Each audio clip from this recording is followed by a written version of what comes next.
Hi guys, it's Miss Dixon. I told you that I would share with you kind of me reading with you the very beginning of the chapter and then the very end and kind of going over a couple of things. The main point I want to get across to you is that if we were in the classroom, I would show you a clip of Tim O'Brien talking about this, how things are, they're real, okay? There really are these characters and so forth. But if you look at the very beginning of the book, it says this is a book of fiction. What he has done is he has elaborated, he has added things in that are not necessarily true, factual, to the point, but it makes the story better. And it makes it so that other people, maybe other soldiers from this country, from another country, from Vietnam or Korea or the Gulf War or what have you, can look back and say, oh my gosh, that was me. That's what I experienced. So that's kind of what it means by true, but then not true. Okay. A chapter that we're not going to read called Field Trip. It talks about that Tim had taken his daughter to Vietnam to kind of bring himself some closure. And there is no daughter. He didn't have any daughter. I don't even know if he has any children, to be honest. Uh, but he makes up this daughter because it enriches the story. He has somebody who he can take back to Vietnam. He has somebody who is young enough, like littler than you guys aren't little, but like 10 years old or younger, um, that can ask questions that an adult or even you guys would be kind of intimidated to ask, like, how many people did you kill? Did you ever have to kill anybody? So it kind of builds a richness to the story. Okay, so here we go. How to tell a true war story. This is true, and I'm reading right here. This is true. I had a buddy in Vietnam. His name was Bob Kiley, but everyone called him Rat. A friend of his gets killed, so about a week later, Rat sits down and writes a letter to the guy's sister. Rat tells her what a great brother she had, how terrible the guy was, a number one pal and comrade, a real soldier, Rat says. Then he tells a few stories to make the point. How her brother would always volunteer for stuff, no matter nobody else would volunteer for in a million years. Dangerous stuff, like doing recon or going out on these really badass night patrols. Stainless steel balls, Rat tells her. The guy was a little crazy for sure, but crazy in a good way. A real daredevil because he liked the challenge of it. He liked testing himself. Just a man against Gook. A great, great guy, Rat says. Now, you guys, Gook is a very derogatory term for an Asian person, specifically a Vietnam Asian person. Um, and so that was what he means by Gook. Anyway, it's a terrific letter, very personal and touching. Ray almost bawls writing it, cries.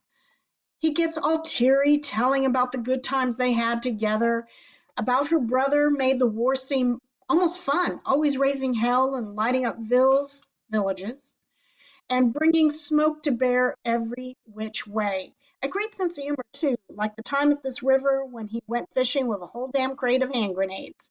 Probably the funniest thing in world history, Rat says. All that gore, about 20 zillion dead gook fish. Her brother, he had the right attitude. He knew how to have a good time.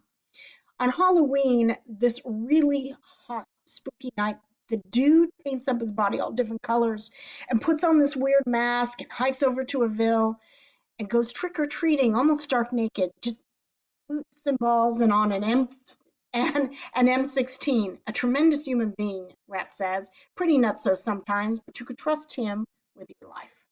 Okay, so now I'm going to go to the very end. See, I'm fast forwarding pretty much to the very, very end. And I'm going to start with, but you can't. Okay, so I guess I need to go a little bit farther. I'm going to go ahead and start right here. But you can't say that. All you can do is tell one more time patiently, adding and subtracting, making up a few things to get at the real truth. No Mitchell Sanders, you tell her.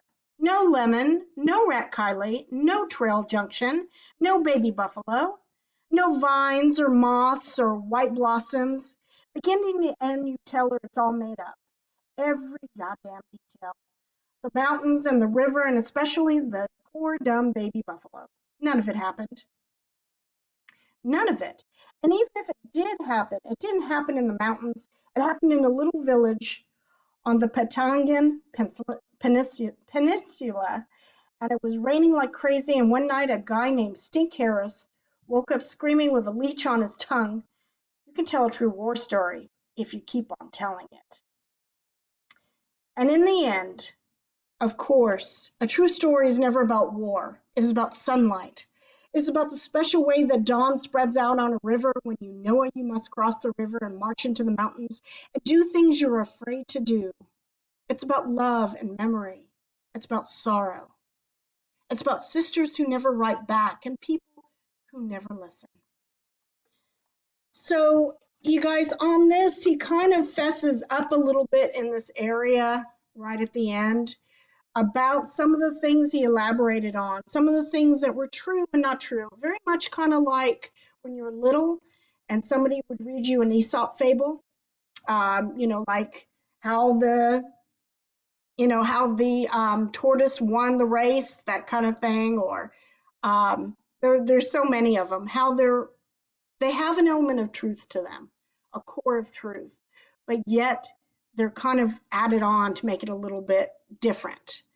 Um, and he talks about a true war story is never about war. It's never about the shooting, the killing, the fear.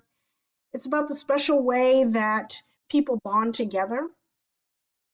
It's the things that you have to do in order to conquer your fear. Okay, you guys have a great Tuesday or whenever you're listening to this. Remember that I am going to start something new with the Zoom chats where I leave a window open of an hour. If we need to do more time, I can always adjust it. And come and say hello, ask me questions, and so forth. Take care, you guys. Bye bye.